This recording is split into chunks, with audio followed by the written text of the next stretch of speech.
नमस्कार किसान भाइयों, मैं मोहित कुमार सुमन जो आज आप लोगों को गर्मी में लगाई जाने वाली मूंग की फसल से अवगत कराने के लिए आया हुआ हूँ। जैसा कि आप लोग देख रहे होंगे, किसान भाई ने ये मूंग की जो फसल है वो लगभग 7 बीघा एरिया के अंदर लगाई हुई है। और बात कर लेते हैं इसके अंदर अभी जो मेजर समस्या किसान भाइयों के सामने देखने को मिल रही है, वो एक चिंता का विषय लेकर आई हुई है। अभी जो इसके अंदर अभी मूंग की फसल के अंदर जो शुरुआती दौर में जो पत्तियां निकल रही है, जैसे किसी जगह 4 पत्ती का, किसी जगह 6 पत्ती का हो चुका है, तो जो पत्तियां निकल रही है वो सिकुड़न लेकर निकल रही है। इस चीज़ को मद्देनज़र रखते हुए हम इसके ऊपर अगर मनन करें तो इसको देखने के बाद इसमें पता लगता है कि कुछ कुछ जगह पे जाले वाली इल्ली का प्रभाव है और कुछ जगह रस चूसक कीटों का प्रभाव है। कई जगह जो किसान के मूंग हैं उनका प्रोग्रेस सुव्यवस्थित रूप से नहीं चल पा रहा है।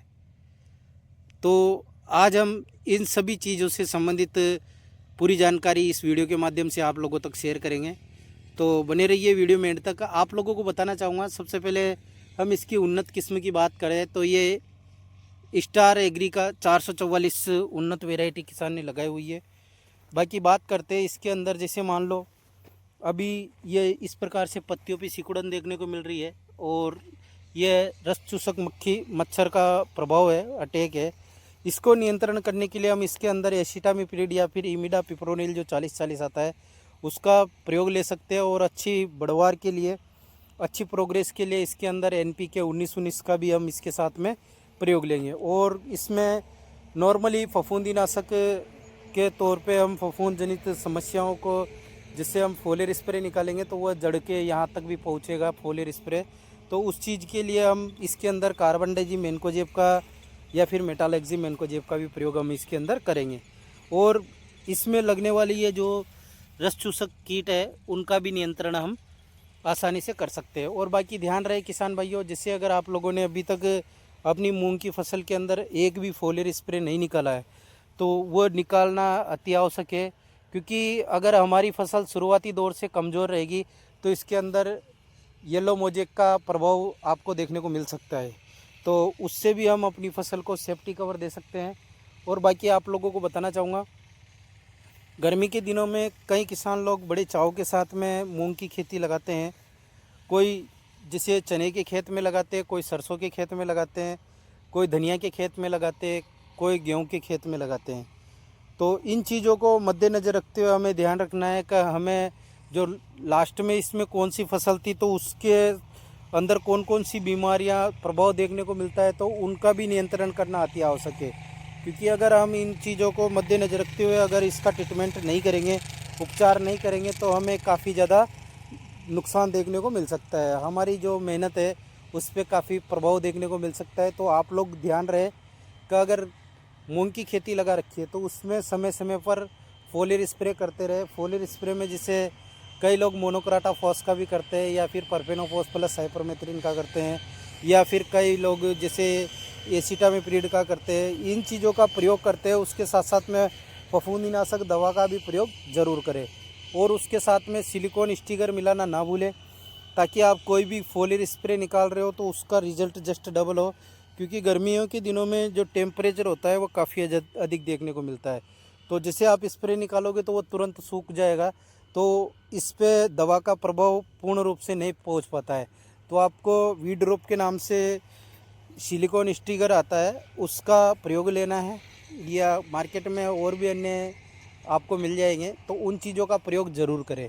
और जैसे मान लो आपने शुरुआती दौर में अगर NPK 19-19 का प्रयोग लिया है तो सेकेंड अवस्था में आप इसके अंदर अच्छी प्रोग्रेस के लिए जो गोल्ड पावर आता है वेस्टर्न क्रॉप साइंस का, उसका प्रयोग ले सकते हो। और अगर इल्ली का प्रभाव ज़्यादा देखने को मिलता है, अगर टेम्परेचर के अनुसार आपको इल्ली का प्रभाव ज़्यादा देखने को मिलता है, तो रुद्राक्ष के नाम से वेस्टर्न क्रॉप साइंस का एक बायोफंगीसाइड आता है, इंसेक्टिसाइड आता है, सॉरी, तो इंसेक्टिसाइड आता है, तो उसका प्रयोग करना है, जिससे हम मक्खी मच्छर प्लस इल्ली का, सुंडी का, दोनों का नियंत्रण काफ़ी हद तक कवर कर सकते हैं। और उसके काफ़ी अच्छे रिजल्ट भी देखने को मिले हैं।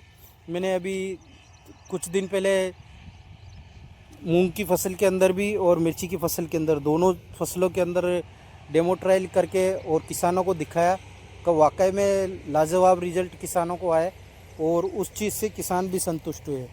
मैं आज आप लोगों को ये मूंग की फसल से अवगत कराने के लिए इस पे विजिट करके और ये जो बीमारियां अभी चल रही है तो ये किसान भाइयों के लिए काफ़ी ज़्यादा हैरानी कर देने वाली बातें सामने आ रही है। तो इसलिए मैं आज स्पेशली ये प्लॉट विजिट करने आया हुआ था।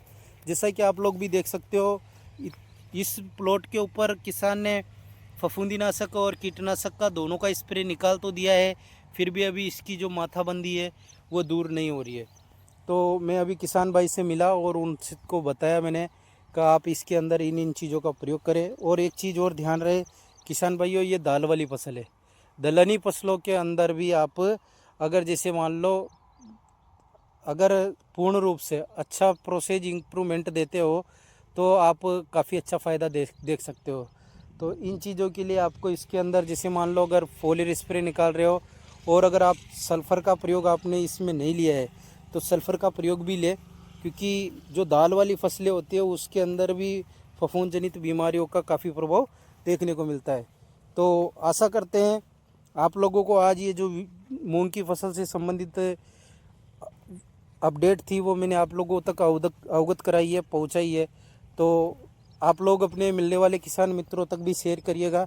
और अगर आप मेरे यूट्यूब चैनल पर नए हो तो चैनल को सब्सक्राइब करना ना भूलें, साथ में बेल आइकन दबा दें ताकि मेरे द्वारा पहुंचाई गई कोई भी नोटिफिकेशन आप लोगों तक पहुंच सके। तो धन्यवाद किसान भाइयों। मैं मोहित कुमार सुमन जो आप लोगों के साथ हर समय इस प्रकार आप लोगों को अलग अलग फसलों से संबंधित अच्छी जानकारी आप लोगों तक पहुंचाता रहूँगा। धन्यवाद साहब।